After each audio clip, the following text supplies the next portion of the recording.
Today we're going to make a no-oven bread inspired by Cook Cafe Maru. We're gonna start off by mixing our dry ingredients. I have 3/4 cups of flour, 1 tablespoon of sugar, and just a pinch of salt there, half a teaspoon of yeast, and just give that a nice mix.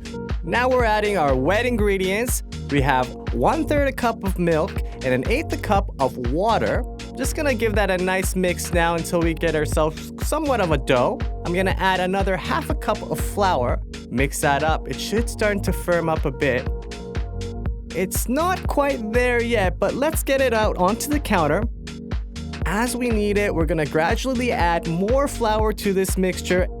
It's gonna tighten up, and now it's actually starting to look like a ball of bread dough.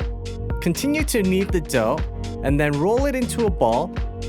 And just give it a quick poke to see if the dough springs back, and if it does, you're ready to cover it up in a bowl and let it rise for 1 hour. After the dough has risen for 1 hour, I'm gonna take it out of the bowl here, and I'm gonna portion it into 4 pieces here. And then I'm gonna take each piece and roll them into separate little balls. Once you have your 4 individual pieces, I'm gonna let that rise for another 30 minutes. Now it's time to cook. I'm gonna grease up my pan with a little butter here, and then add your bread dough, and then cook on low heat until golden brown. Turn them over, and then again, cook them until golden brown on the other side. Flip them over again and just cook for another couple of minutes just to make sure that the dough is cooked all the way through.